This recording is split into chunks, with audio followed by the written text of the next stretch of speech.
We're going to talk about Judaism and Islam. Right now, I want to stay with Christianity and the Holy Trinity. So many, so many centuries ago, thousands of years ago, Isis, Horus, and Osiris were thought of as a Holy Trinity. By whom? By the Greeks. The names Isis, Horus, and Osiris are Greek names.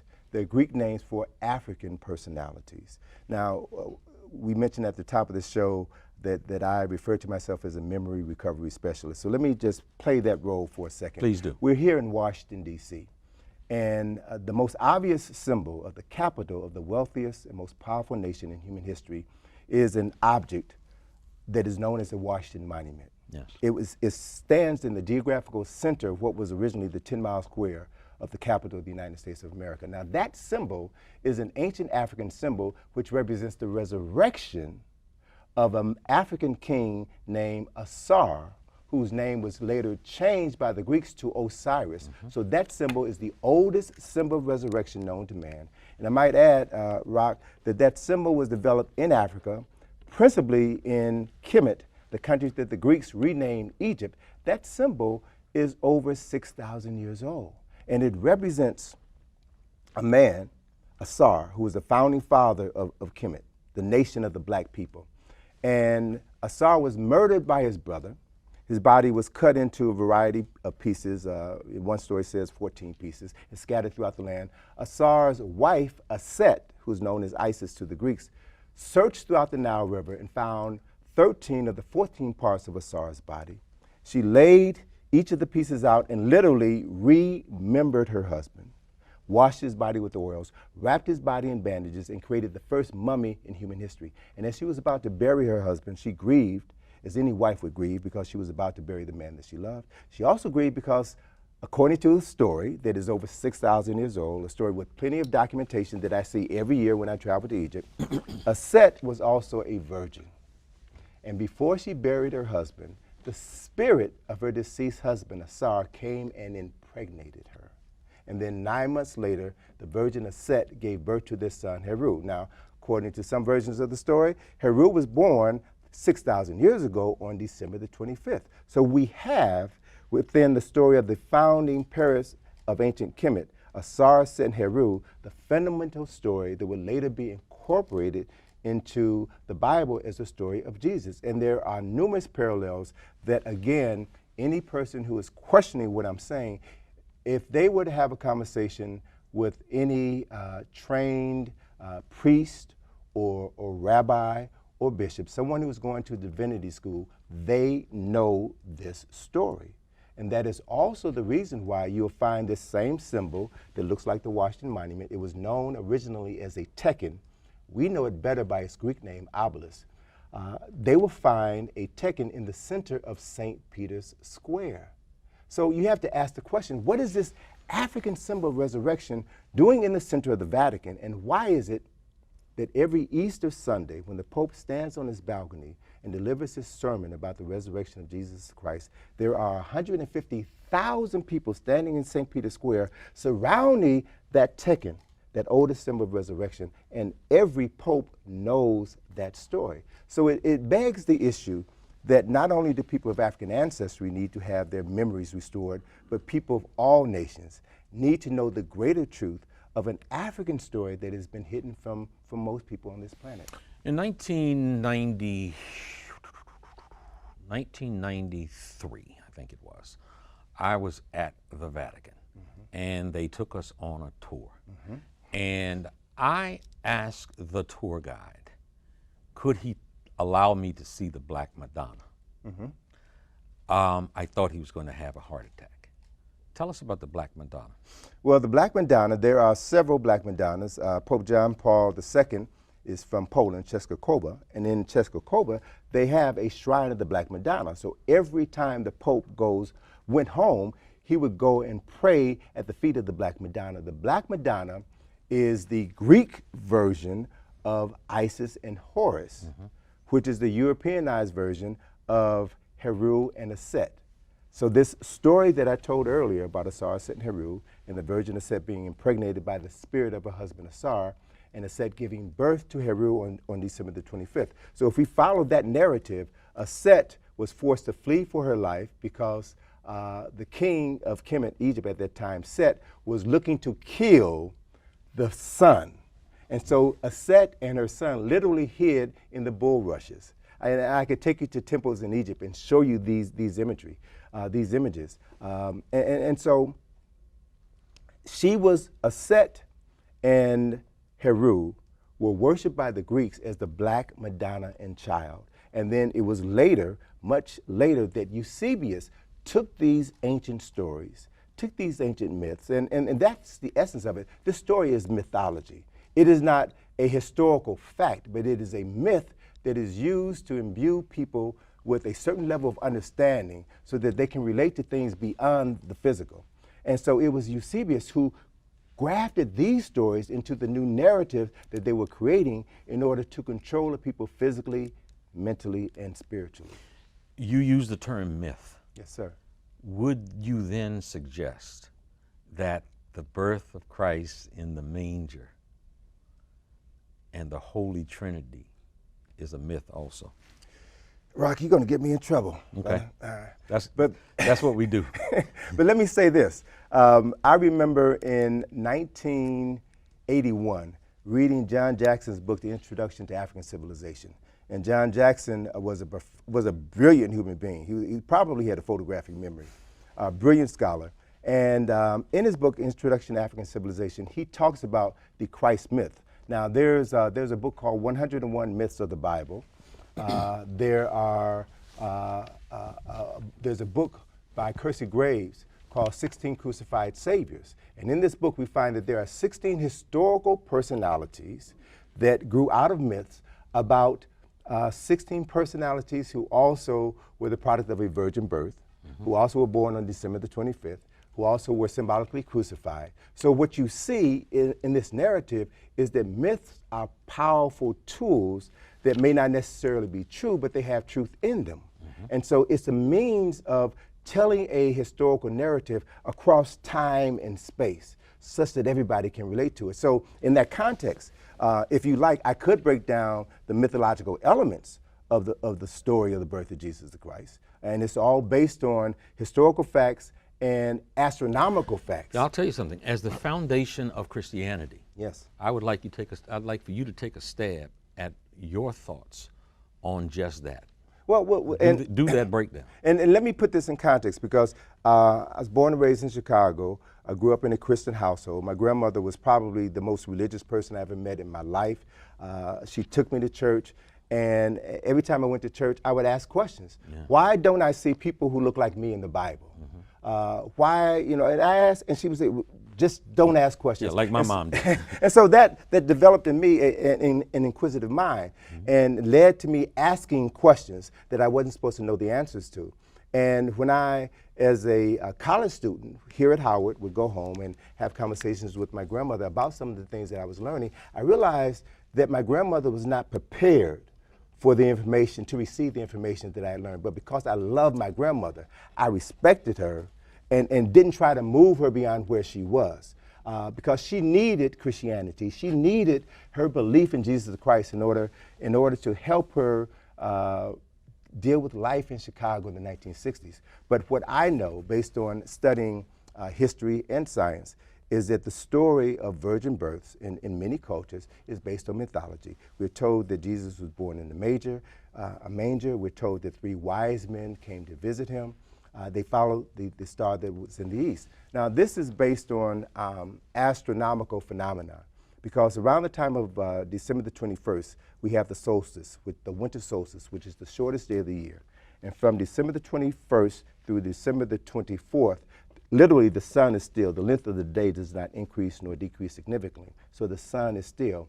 On December the 25th, that is when it was written in ancient texts that the sun, the S-U-N, was born, because the day began to lengthen by approximately 1 minute per day.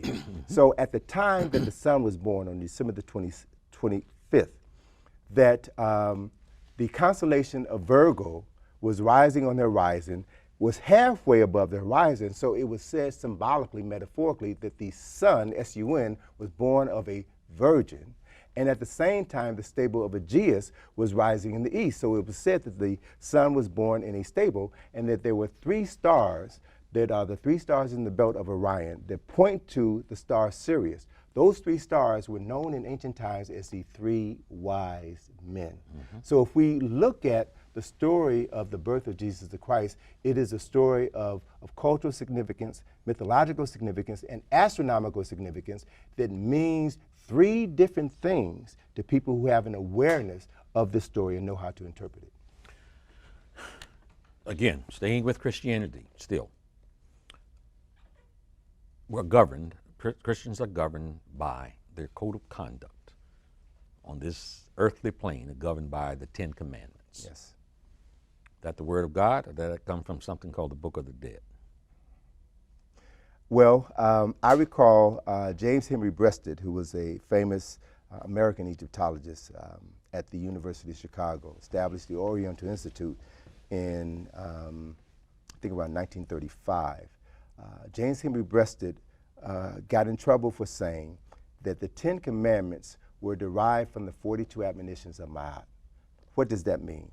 Ma'at in ancient Kemet was the overriding force that governed everything in the universe. She represented the principles of justice, balance, harmony, and that there were 42 admonitions of Ma'at. Some of them were, I have not stolen, I have not robbed, I have not defrauded offerings, I have not polluted myself, I have not polluted the land, I have not committed adultery, I have not spoken ill against God. And so it is from the 42 admonitions of Ma'at that Moses derived the Ten Commandments. And so there is a profound difference between an admonition of Ma'at, where one declares your innocence and says, I have not done X, Y, and Z, and a commandment where people without a profound understanding of Ma'at must be commanded not to do things that a person in their right mind would know not to do. So these are cultural differences that are based upon another culture appropriating aspects of African culture and interpreting it through their own cultural lens. Talk to us, you just mentioned Moses. Yes. So to help us understand that you're talking about sort of the beginning of time and the beginning of man, going back into ancient Egypt, which was originally Kemet. From whence comes the three religions? Tell us about the development of those three religions. All right. Well, as I mentioned earlier, Africa is the birthplace of humanity. Yes. No question about that. And it's also in Africa where we have the birthplace of culture and civilization. And an important civilizing aspects of all culture is how people relate to the unseen presence of the forces of creation, which we today refer to as God. So we will find in ancient Kemet the very earliest examples of people identifying with this unseen force, which we today call God. Now, the ancient Egyptians did not have a religion per se. There was no word in their culture for religion, but they had a spiritual tradition. The ancient Egyptians, or Kemites, were responsible for giving us the word amen, a word that Jews use, Christians use, and Muslims use. It is a word in the Kemetic language which means the unseen presence of the Creator. The unseen presence of the Creator. And so we have within this structure a people who understood that there is an invisible force that we can't see that affects everything on life. And through a process of identifying what they refer to as nature. Nature is a term that means the principle or aspects of the Creator. The mind of man is too weak, too small to understand the totality of the Creator. But by understanding the many fragments or parts of the visible manifestations of the Creator in the air, in the water, in the plants, we can come to know this force. And by knowing this force and incorporating this knowledge into our lives, we can cultivate a relationship where we lift ourselves up. So we have in Kemet the very first people who talked about a relationship with the unseen God. We have in Kemet the first temples that were built to acknowledge or to house the spirit of God, and a process, rituals, if you will, for strengthening that relationship. And so the people of Kemet established the oldest culture known to man. It was in their day what the United States is today. the most powerful nation on the planet. So people came to Kemet from all over the world. People came without a religion, studied the spiritual traditions in Kemet, and then left with a concept which they then introduced to their people, which became known to them as religion. But if you look at the origins of Judaism, Christianity, and Islam, you will see beyond a shadow of a doubt that they are rooted in ancient African spiritual traditions. I want to talk about the pyramids after I have you to weigh in on this. I read a quote recently where Hippocrates gave great reverence and credibility. Today, doctors say the Hippocratic Oath. That's referring to Hippocrates, who was often thought and taught as the original doctor. Right. He gave credence and honored in his quotes Imhotep. Right. Who was Imhotep? And well, in we probably don't have enough time for you to really. I do the light version. Please do. In the Hippocratic Oath, Hippocrates says, "I swear by the god Apollo and Asclepius, the god of medicine." Asclepius is the Greek name for Imhotep. Imhotep is regarded as the world's first multi-genius. Imhotep was the prime minister to the king Zoser, the man who, Imhotep was the person who designed and oversaw the construction of the first pyramid on the planet, the step pyramid at Saqqara for Zoser. Imhotep was the first physician in recorded history. Imhotep was also an architect and engineer. Before you go beyond him being a physician. Yes, sir. A physician who had written out certain formulas of medicine that continue to be viable today. Yes, sir. The first physicians, the first gynecologists, the first brain surgeons came out of Kemet. The first test by a physician to determine if a woman was pregnant was developed in Kemet. The first test to determine the sex of a baby was born in Kemet. So if you had all of this knowledge happening in Africa back at least, I would say at least 1000 BC, then it would make sense that others would come here to learn this science and then go home and then declare themselves to be the originator of medicine or the originator of philosophy, which is essentially what the Greeks did. But in their early writings, they acknowledged the fact that this source of information came out of the Nile Valley, came out of Egypt. I've got people in my family who hit me across my head and say that everything about that you're talking about in ancient Egypt was paganism. Well, all pagan means is someone whose belief is other than your own. So in that context, to a Christian, a Muslim is pagan. You know, to a Jew, a Christian is pagan. And if we think about this in that larger context, you know, the Jewish people were responsible for giving us the Torah, first 5 books of Moses, the Old Testament, and then the New Testament was built on that foundation. Well, no one really questions the fact that within the Jewish faith, they don't acknowledge Jesus as a Messiah. But no one questions them on that or challenges them on that because they are the chosen people. But what most people don't really understand is that the knowledge that is inherent within, much of the knowledge that is inherent within the Jewish tradition comes straight out of the Nile Valley. Sigmund Freud knew that. In the book that was published shortly after his death, Moses and Monotheism, Sigmund Freud said that the origins of Judaism are Egyptian, that Moses was an Egyptian, and there are many other scholars who have advanced this work, and it's talked about in small quarters of the world, but it's information that hasn't made its way to the general public. Something happened to me.